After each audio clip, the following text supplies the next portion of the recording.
ඉතින් මගේ ආදරණීය යාළුවෝ හැමෝටම ලස්සන දවසක්. ඉතින් අපි බලමුද ලස්සන වැඩක් කරන්න තමයි හදන්නේ. ඉතින් ඒක කරගන්නේ කොහොමද කියලා චුට්ටක් බලමුකෝ.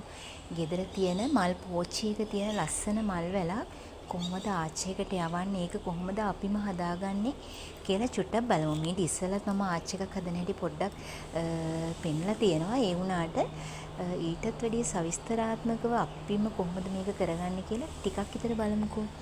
මේකට අවශ්‍ය වෙනවා ඔය වයරින් කරන්න එහෙම ගන්න බට තියෙන්නේ. අන්න ඒ වගේ අඟල් භාගේ බට දෙකකුයි ඒකට දාන්න ඕන කරන. ඒ කියන්නේ මේක ටිකක් හයියට තියෙන්න ඕනේ. මල්වල ගියාම ටිකක් බර වගේ වෙනවනේ. ඒ නිසා ආච්චික නැමෙන්න බලන නිසා මේකට අපි දාන්න ඕනේ සිරප් කම්බි තියෙන්නේ. ඔය බීම් වලට එහෙම වටේ උතන කම්බි යන්නේ සිරප් කම්බි. ඒකේ ඒ කියන්නේ බිස්ලෝන් මේ බටේ ප්‍රමාණයට අවශ්‍ය වෙනවා. තව මේකට ඕන කරනවා. දැන් අපි ආච්චික විදිහට නැමුවට පස්සේ මේකේ දුර ප්‍රමාණය බලලා ඒ ගානට ඉස්ලෝන් බට ටිකක් කපා ගන්න. ලීකෝටු වගේ කපාගෙන මුලින්ම දාගත්තොත් පස්සේ ටිකක් කල් යද්දී දිරන්න බලලා ආච්චික ටිකක් අර මල් වල නැමෙන්න බලයි. ඒ නිසා දැන් ඉස්ලෝන් බටයක් වගේ කපලා ගත්තාම ටිකක් කල් රඳා පවතිනවා. ඒ නිසා ඒ දෙයක්ම අරගන්න එක මුලින්ම හොඳයි. ඉතින් අවශ්‍ය ප්‍රමාණයට මේක කපාගෙන අපිට තියෙන්නේ මේක දෙපැත්තෙන් තියලා ගැට ගහගන්න. ඉතින් මම නම් අද ආච්චිකට ආය අමුතුවෙන් මල් වැලක් හදන්නේ නැහැ. මගේ ටිකක් දුරට පැතිරලා ගියපු බෝගන්විලා වැලක් තියෙනවා. මම ඒකම තමයි මෙතන මේ ආච්චික විදිහට නමලා යවන්න හිතාගෙන ඉන්නේ. ඉතින් ගෙදර තියෙන ලස්සන මල් වැලකට ඔයාට පුළුවන් මේක කරන්න. අර කෝටුවක එතකොට ලීයක ඔය එක දේවල් වල ගියාට වැඩිය හරිම ලස්සනයි ආච්චි එකක් විදිහට මේක යවපුවාම. ඉතින් බලමුකෝ අපි කොහොමද කරගන්නේ කියලා. ටිකක් මේ වැඩේ කරද්දී උස්ස මල් පෝච්චියක් ගන්නවා නම් වඩාම හොඳයි. මොකද ටිකක් අර මේකට ශක්තිය දෙන්න ඕනනේ. ඒ කියන්නේ ආච්චක නැමිලා තිබ්බහම ටිකක් එහෙම යන්නේ නැති වෙන්න.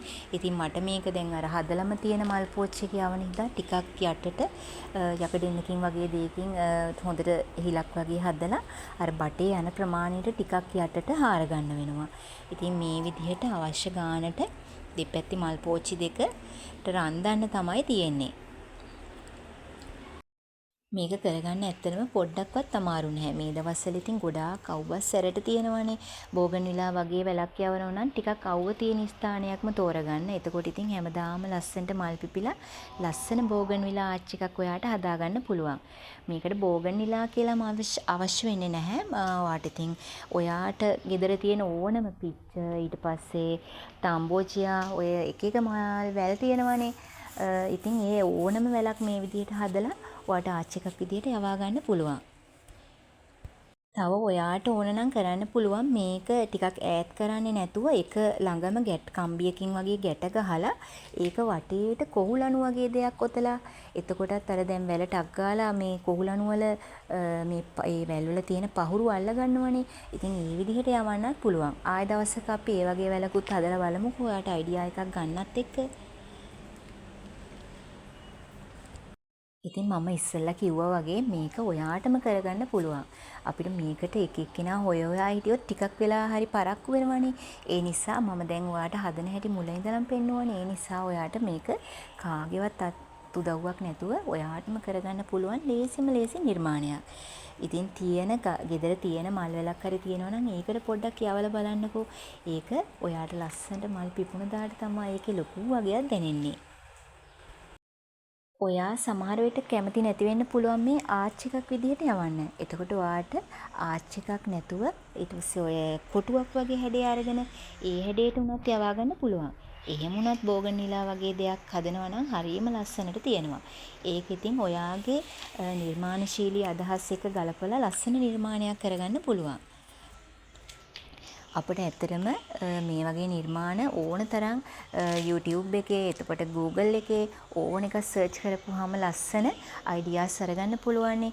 ඉතින් එහෙම අයිඩියාස් අරගෙන ඔයාගේ මිදුල ඔයාගේ හිත සනසන ලස්සන මිදුලක් කරගන්න තමයි තියෙන්නේ.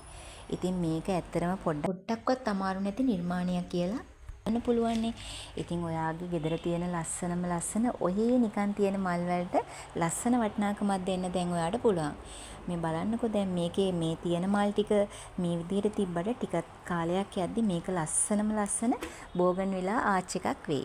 එහෙම දාකට ආයෙත් දවසක මම ඔයාට මේක පෙන්වන්නම්.